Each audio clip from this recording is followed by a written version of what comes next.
La ladrona de novias. Fanfic Korrasami. Capítulo 4. Adaptación libre de la historia original. El ladrón de novias, de Jackie de Alessandro. Los personajes de la leyenda de Korra pertenecen a Michael Dante Di Martino y Brian Konietzko. Korra tenía que reconocer que las tres hijas pequeñas de la familia Sato eran grandes bellezas. Una de ellas, no recordaba cuál, se había casado recientemente con el barón Batar Jr. de Whitehead. De Asami guardaba solo un vago recuerdo. Frunció el entrecejo tratando de recordar cómo era, pero solo consiguió evocar una imagen borrosa de cabello oscuro y gruesas gafas. Sabía, gracias a la maquinaria del chismorreo, que se la consideraba una excéntrica sabelotodo, y que tristemente carecía de atractivo femenino, un hecho que resultaba más notorio debido a la extrema belleza de sus hermanas. Como contraste, no le costó traer a la mente al general Airo II, un hombre fuerte, tempestuoso y arrogante que tenía un porte militar rígido como una vara. Korra lo encontraba soportable solo en pequeñas dosis. Que ella supiera, el general no sonreía casi nunca y reír era algo que desconocía totalmente. Lucía un cabello negro perfectamente peinado, llevaba un inquisitivo monóculo y solía ladrar órdenes con una voz retumbante como si aún mandara en un campo de batalla. Pese a sus defectos, el general era inteligente, y según decían no le faltaba amabilidad. ¿Por qué no querría casarse con él la señorita Sato? Ya había rebasado con creces el primer rubor de juventud y si era tan poco atractiva como había oído comentar, no podría atraer a muchos pretendientes. Tenzin le había dicho que ella afirmaba no amar al general. Un resoplido se escapó de los labios de Korra, que sacudió la cabeza. Ya le gustaría conocer algún matrimonio que hubiera sido por amor, desde luego no lo fue el de sus padres y tampoco el de Opal. Se apartó de la ventana y anduvo por la alfombra de Asminster hacia su escritorio de caoba. Agarró el cuadro en miniatura de su hermana. Se había hecho pintar el retrato justo antes de que Korra se incorporara al ejército. «Llévatelo contigo, hermana», le había dicho Opal con una sonrisa alentadora que no ocultaba la profunda preocupación que se leía en sus ojos oscuros. «De esa forma estaré siempre a tu lado cuidando de que estés a salvo». Se le hizo un nudo en la garganta. Aquel rostro encantador la había acompañado a lugares que prefería olvidar. Opal había sido el único retazo de belleza en aquellos años. Sí, ella la había mantenido a salvo, y sin embargo ella no había logrado mantener a salvo a su hermana menor. Contempló su imagen en el retrato y un vívido recuerdo acudió a su mente. El día en que nació Opal. El disgusto de su padre con su esposa por haberle dado una segunda hija. La tristeza de su madre agotada. La entrada a hurtadillas aquella noche en la habitación de la recién nacida para contemplar aquel bulto diminuto e inquieto. «No importa que no le gustes a papá», susurró Korra con el corazón de una niña de 5 años rebosante de osadía. «Tampoco le gusto yo, pero yo cuidaré de ti».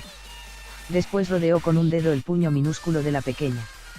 Una incalculable cantidad de imágenes pasaron raudas por su mente. Enseñar a Opal a montar a caballo. Ayudarle a rescatar a un pájaro con un ala rota. Curarle los rasguños que se había hecho al caerse de un árbol para que su padre no la regañara. Escapar a la quietud del bosque para eludir las constantes tensiones y discusiones que había en casa. Enseñarle a pescar y al cabo de un tiempo rara vez atrapar más peces que ella. Representar obras de teatro de Shakespeare. Verla crecer y pasar de ser una mocosa traviesa a convertirse en una hermosa jovencita que le llenó de profundo orgullo. Nosotras éramos lo único que teníamos en esta familia tan infeliz, ¿verdad, Opal? Hacíamos que fuera soportable la una para la otra. ¿Qué habría hecho yo sin ti? Pero le había fallado. Sus dedos se cerraron alrededor del retrato en miniatura. Al igual que Asami Sato, Opal había sido obligada a casarse, un hecho por el que Korra no había perdonado a su padre ni siquiera cuando yacía en su lecho de muerte. Su padre había vendido a la inocente y bella Opal como si fuera una posesión cualquiera al vizconde Noatak, que deseaba un heredero. Durante años habían circulado por la zona los rumores acerca del libertinaje de Noatak, pero poseía los atributos que buscaba el padre de Korra cuando hizo el trato. Dinero y varias propiedades. A pesar de lo sustancial de sus bienes, la avaricia de Tonrak, anterior conde de Wesley, lo hacía desear más. En ningún momento pensó en los sentimientos de Opal y aquel matrimonio la destrozó. En aquella época Korra se encontraba luchando en la península ibérica y no estaba al corriente de la situación. Llegó demasiado tarde para rescatar a Opal. Pero a su regreso juró que ayudaría a otras como ella y que llamaría la atención sobre su difícil situación. ¿Cuántas pobres jóvenes eran forzadas cada año a contraer un matrimonio no deseado? Se estremeció al calcular el número. Había intentado convencer a Opal de que abandonase a Noatak, prometiendo ayudarla, pero ella se negó a incumplir sus votos matrimoniales y respetó de mala gana su decisión. Desde la primera vez que se enfundó su disfraz, 5 años atrás, había ayudado a escapar a más de una docena de muchachas. Y al hacerlo con tanta teatralidad, en vez de valerse de discretos medios financieros, consiguió que aquel problema atrajera la atención de todo el país. Había alcanzado su objetivo quizás demasiado bien. Varios meses atrás, Chirot Shinobi, un reportero del Times, la había apodado el ladrón de novias sin sospechar que se trataba de una mujer. Y ahora por lo visto toda Inglaterra anhelaba conseguir información acerca de ella, en particular el magistrado Bolin, que estaba decidido a desenmascarar al ladrón de novias y poner fin a lo que él denominaba los raptos. Se ofrecía una sustancial recompensa por su captura, lo cual encendía aún más el interés por sus actividades.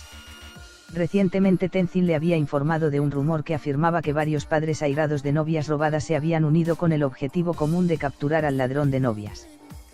Korra se pasó los dedos por la garganta.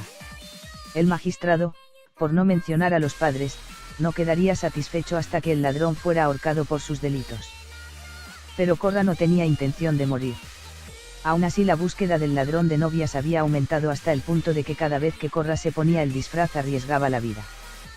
Pero el hecho de saber que iba a liberar a otra pobre mujer del insoportable destino que había robado a Opal su felicidad hacía que aquel riesgo mereciera la pena. Y contribuía a aliviar su sentimiento de culpa por no haber logrado ayudar a su hermana. No permitiría que el dolor y la desesperación que dominaban la vida de su hermana destruyeran también a la señorita Asami Sato. Ella la liberaría. La ladrona de novias. Fanfic Korrasami. Fin del capítulo 4. Gracias por ver hasta el final. Esta historia continuará.